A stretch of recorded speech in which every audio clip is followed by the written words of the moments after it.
Salut à tous, alors petite actu sur actu.fr. Ce vétérinaire veut alerter sur les dangers des voitures électriques sur les chats. Les véhicules électriques sont silencieux et pour les chats qui aiment se réfugier sous les voitures, ça peut être dangereux. Un vétérinaire veut alerter sur le phénomène. Bon bah nous voilà bien si les voitures électriques sont dangereuses pour les chats.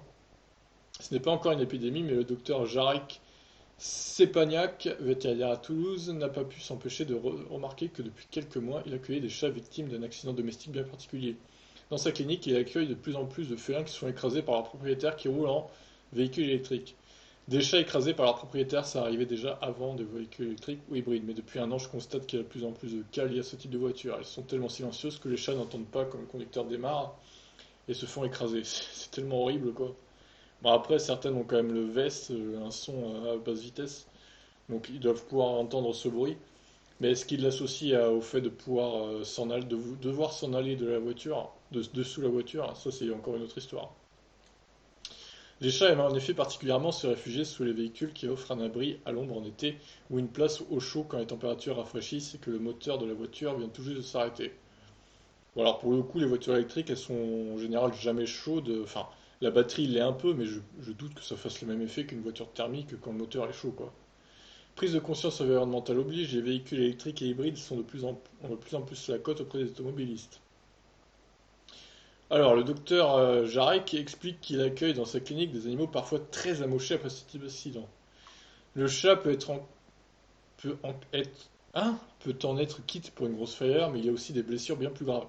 Pattes cassées, étirement de la queue, qui peut entraîner une paralysie par la suite, écrasement du bassin, et bien sûr, il y a des chats qui meurent à la suite de ce type d'accident. Ouais. Malheureusement, c'est sûr que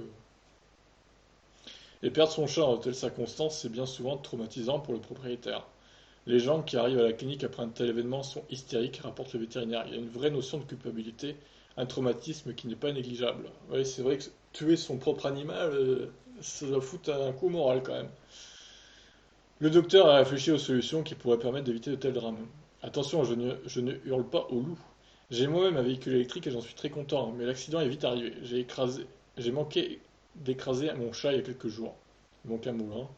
Il faut se baisser pour vérifier sous sa voiture avant de monter dedans. C'est un réflexe à prendre absolument.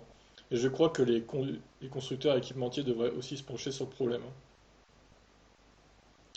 Alors, des ajustements simples comme la mise en place d'ultrasons au démarrage. Ouais. Bah après, il y a quand même le VES, hein, je suis désolé, mais sur les voitures récentes électriques, il y a ce son en dessous de 30 km/h sur les OE, il y a aussi. Enfin, après, voilà. Est-ce qu'ils associent ça au fait de se barrer, de devoir se barrer sous la voiture? C'est encore autre chose, mais. Ou alors klaxonner, je sais pas. Klaxonner, mais bon, s'il faut faire ça à chaque fois qu'on démarre sa voiture électrique pour voir s'il y a un chat ou pas, non, se baisser, il a raison, hein, se baisser pour. Parce que si vous n'avez pas de garage, clairement, se baisser. Enfin, même si vous avez un garage et un chat, d'ailleurs, le chat peut être dans le garage, sous la voiture. Donc, bon. Voilà, c'était un peu une histoire un peu étrange, hein, mais c'est vrai qu'on n'y réfléchit pas à ça, mais les petites bêtes hein, qui aiment bien se mettre sous les voitures pour s'abriter, bah, il faut faire attention, c'est sûr.